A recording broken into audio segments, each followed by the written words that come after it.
It's January 25th of 2012. This is a 64 F100, and it is a short box. This is actually a customer of mine who had been coming in for a couple years, and he would drive it. Actually, his wife would drive it whenever he had to leave his regular vehicle with me for, more than an hour or so. This was like their spare vehicle. His name is Frank Carter. He bought it. Well, actually, he bought it from his uncle, but he was with his uncle when it was purchased brand new in 1964 at a Payette, Idaho dealership called Mansker, I believe. I have the tag around here. Mansker Ford, I think, was the name of it. Anyway, in pretty good condition for something that's almost 60 years old. I have been polishing on the back here, and you can see the difference. I think at this point we are not going to do anything but just polish up the regular paint. It's got a some missing paint, but only light surface rust on the hood, and also, let's see if I can show you this. Up there are a couple of spots, like right here on the door, and it's got some dents and dings here and there, but I believe we're going to drive it as is. I've got some wheels. Well, let me show you the interior. I have stripped the interior, and I'm going to carpet it. I've got a heater going in here because there was some light rust going on in the upper corners of the floor. Not bad at all, but I wanted to glass that in order to keep any pinholes that might be near the tire from throwing water and getting in underneath the carpet. I do have to replace the seals on the glass, both front and rear. I need to put an anti-rattle kit in it. I also need to replace the door seals. This one did come with the special door pocket. However, I do not know whether it's an original Ford product or not. Let's see. It's was originally a 6-cylinder truck, but Frank had taken a 289 out of a Fairlane that he had, a 65 Fairlane, and dropped it in here with an automatic. It was a manual vehicle, and I'm pretty sure it was a column mount. Well, matter of fact, I know it's column mount because there's no hole down here on the floor. But he also removed the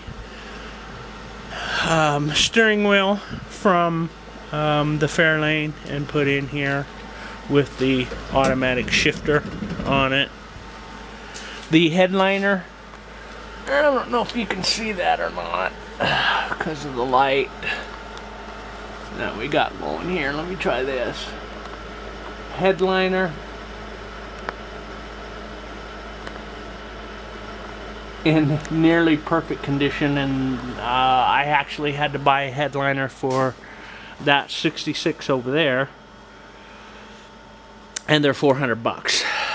So that was a really nice deal. This is a custom cab model showing, let's see, 23,000 miles on it, but I'm pretty confident it is 123,000.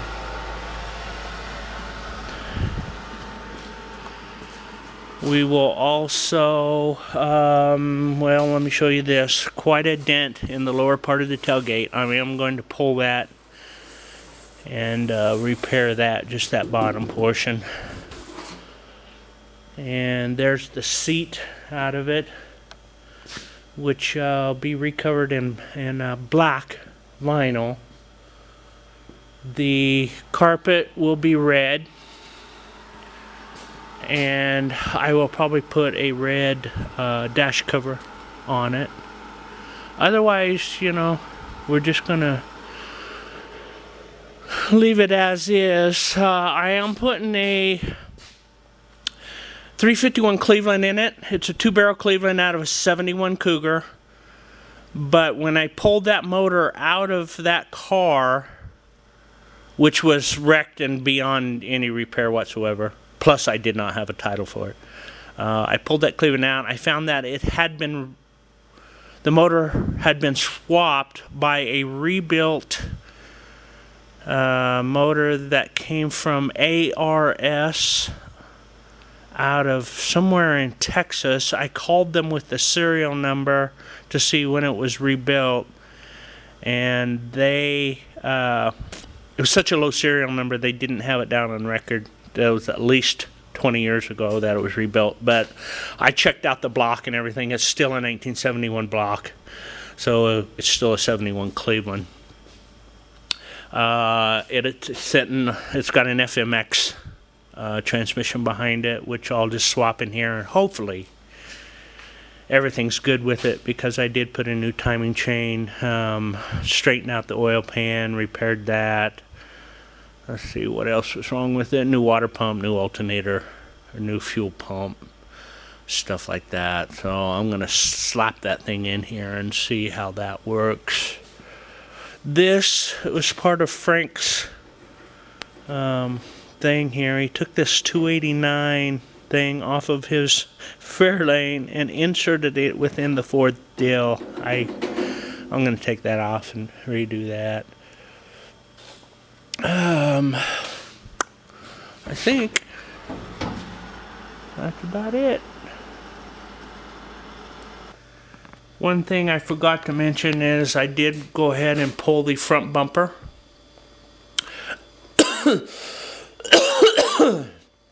I did go ahead and pull the front bumper and do a repaint on it. It was originally a painted bumper, white.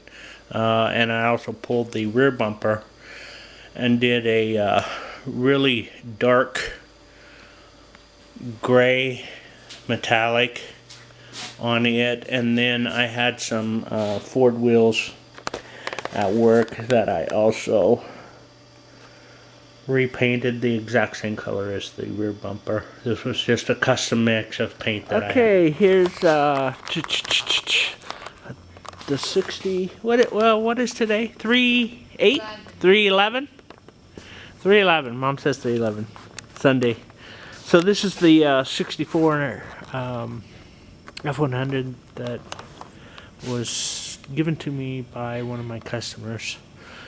So what we did here was replace basically all the rubber. Doors, seals, windshield seals,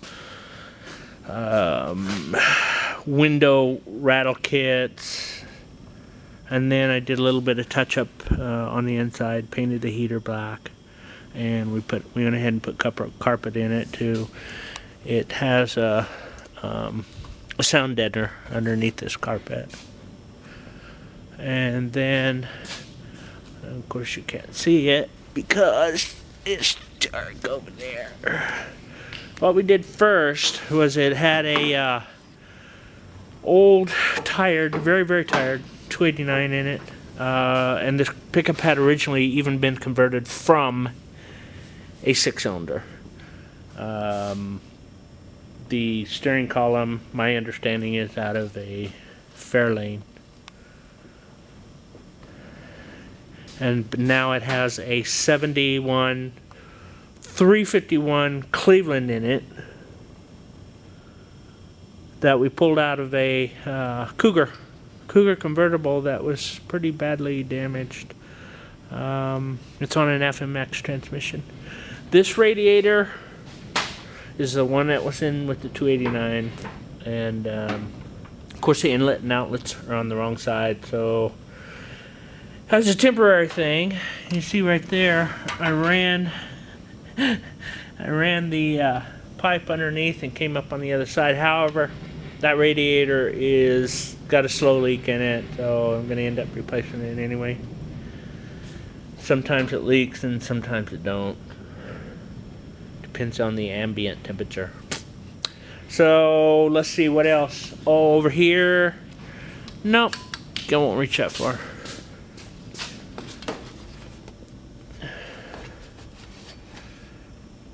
Unplug that, honey. Would you? The light? Yeah. Well, before I go over there, the front bumper was repainted along with this sill plate. And the rear bumper was repainted with some metal, or pardon me, some paint that I already had. So I kind of custom mixed it as best I could. It's almost purple. It's got like a purple tint to it, but you can barely pick up on it. It's just really dark gray. And then I built this to go on the bumper so we could pull stuff with. Let me see how much time I got left. Couple minutes. The doors are over here, and went ahead and replaced.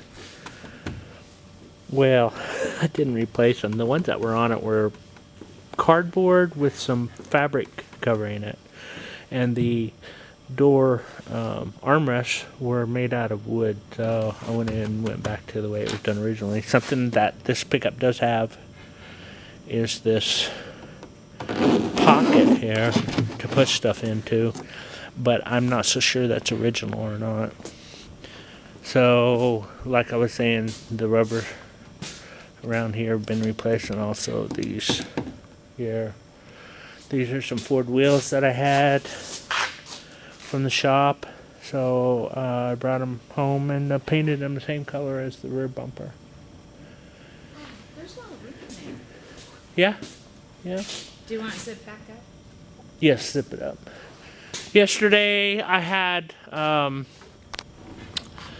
a mobile glass guy come in and replace this rubber, and also the windshield and the rear window rubber on that pickup, because I tried for 3 hours one day to put one in and couldn't do it, so I ended up paying a guy $200 to come out here and replace these 3 pieces of glass. And I had already cleaned them and everything. Why is this so hard to see? I don't know, because you make stuff hard. Isn't that why? See? I think it needs lubricated. It is hard because you just went. Psh. That's it. That's all I know. 24th, 2 o'clock in the afternoon of 2012. And I had to push this out in order to do some painting in there, and plus I had to clean everything. So that's in case anybody forgets, that's 66. And this is a 64 short box. Body work's done. I fixed that fender. I fixed this crease that went through there. Very small area down there. Kind of a punched in that corner. Very small dent here. Some more problem right there. Plus, I had asked the original owner if this truck had ever been wrecked. Well, it's not the original owner. He got it from his uncle, who he was with his uncle when he bought it new. These areas right here were slightly high areas because I did that with the body file, and you could see it before. Now, back to the story there. He said that he had thought it had never been wrecked, but once I get into it, yeah, it's got Bondo in it in a couple of places. Small area here, small area here, and a small area here. But otherwise, I would hope to be painting it by next weekend. But Sunday, April 22nd of 2012. I went ahead and put on the epoxy primer today. before I even did it, I thought that I could possibly go ahead and paint, but what I need to do is, I think you can probably see that, there's a, this needs sanded out. Matter of fact, everywhere I've done body work needs block sanded in order to take that roughness look out of there. I also need to work a little bit on this here. Fill a few holes, but anyway, at least I got that part done. I don't know whether I can complete this by next weekend or not. Depends on how much sanding I got to do yet. I could paint it and, you know, put it out on the road, but every time I seen a couple of spots, I'd be sorry that I did it. So it's best just take the time.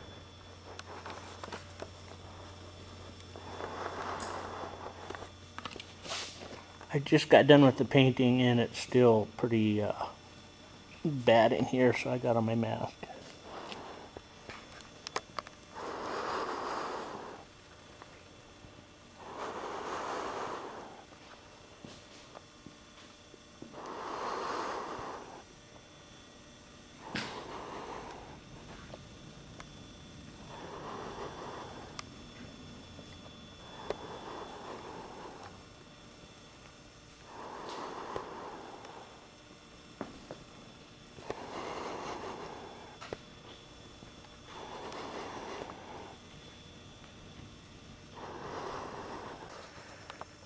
Here it is the next day. I went ahead and pulled the tape.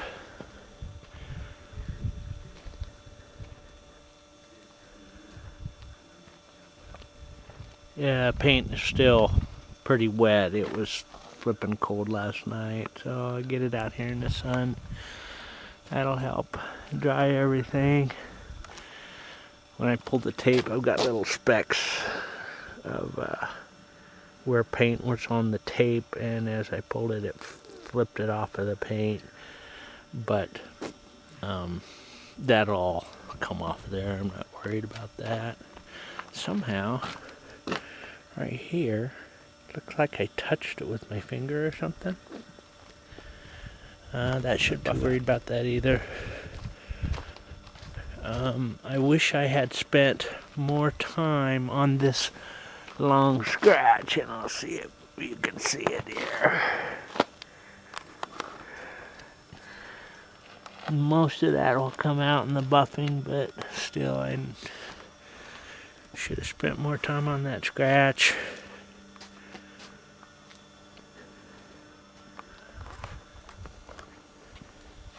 Of course, dust specks and whatnot, and also I leaned over to pull the tape. I don't know if we can see it, but see that?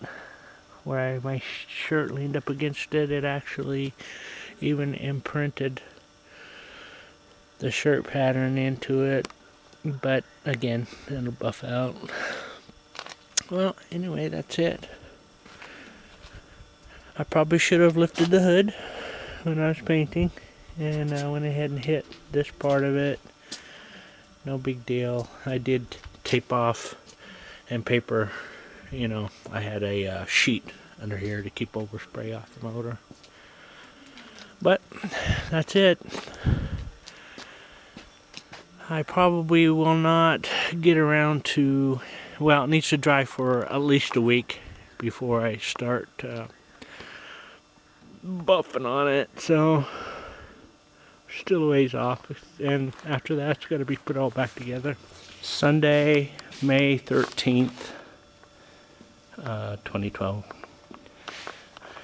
Last couple days I've been putting things back together, the lettering, the bumper, trim rings, rubber bumpers, rubber baby bumpers, antenna, which turned out to be a kind of a nightmare. It took me an hour just to do that, because when I took it apart, there was a part that is supposed to stay attached there, and you can just drop it down inside and then grab it, but it fell off, and so therefore It's clear down here at the bottom, and you can't access it anyway, except for,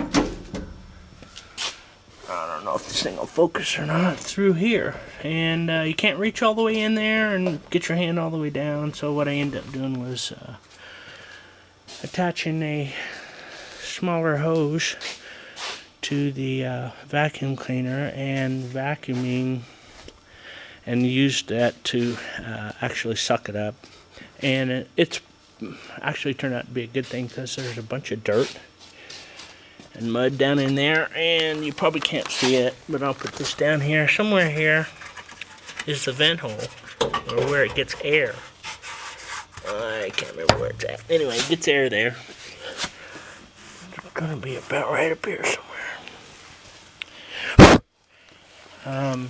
Seems like a crazy place to bring air intake for fresh air inside the cab because of the dust, but you know, that's the way it was built. So I should vacuum out the other side, because there's a vent there also.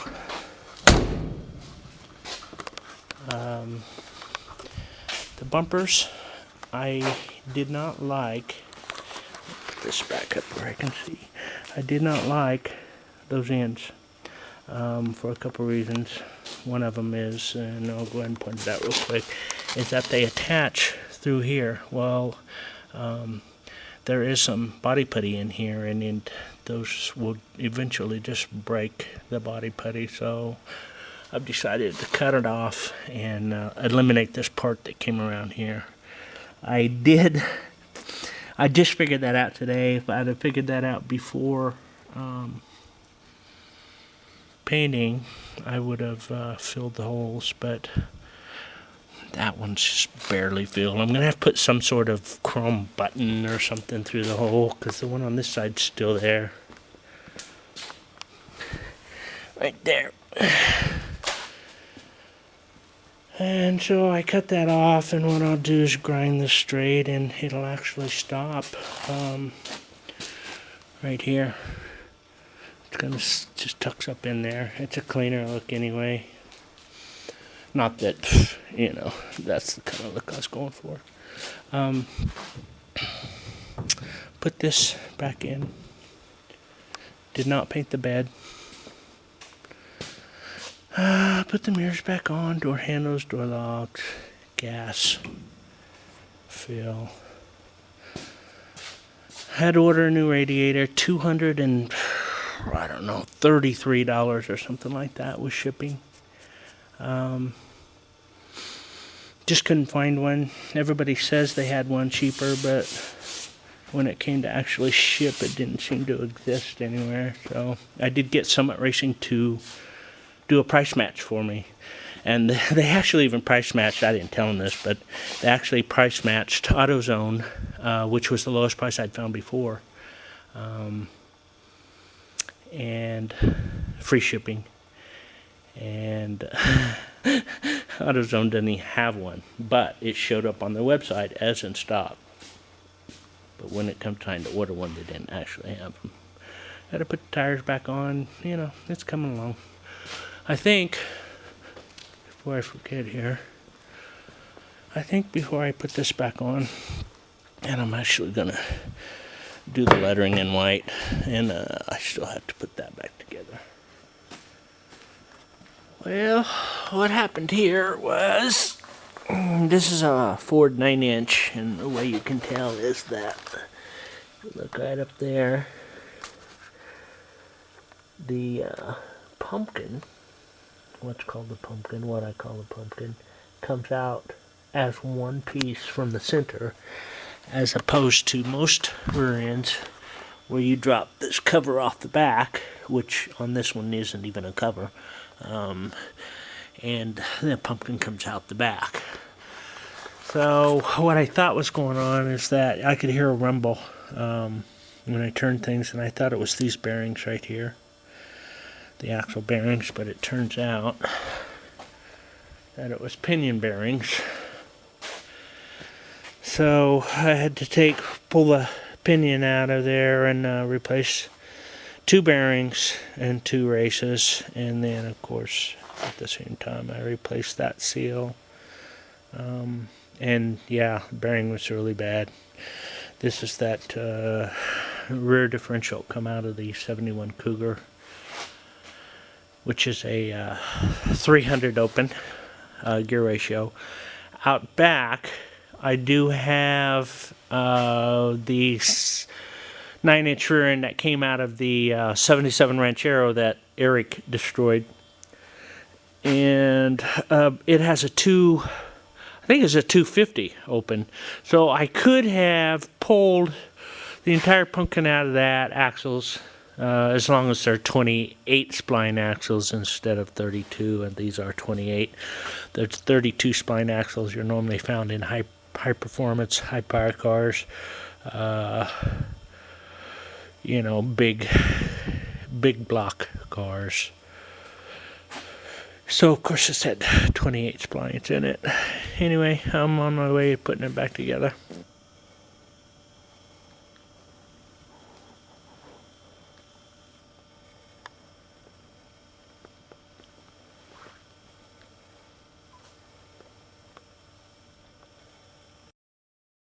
Do I know what to do? You're recording. Well, I am now. Get a picture of Grandma too. My big party messed I up. should. Okay, say again. This is my pickup. Yes, it is, babe. Little red.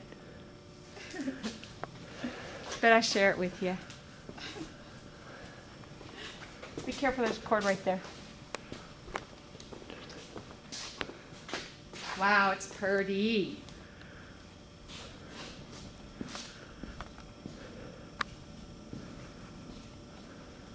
Pretty.